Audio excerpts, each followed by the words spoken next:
Can you use deleted channel handle for your YouTube channel? The deletion of YouTube channel takes a period of about 30 days. After this 30 days period, the deleted channel's handle will be available to any channel to be set up as their channel handle. Can you use a channel handle that has been used and replaced with another handle by an existing YouTube channel? When a channel handle of an existing channel has been replaced with another channel handle, you can set up that handle after 14 days of the handle being replaced.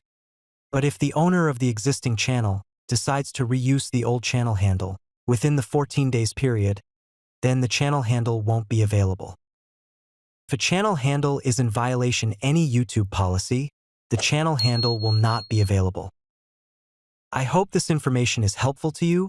Please subscribe to my channel and click the bell icon to get updates when new content is added.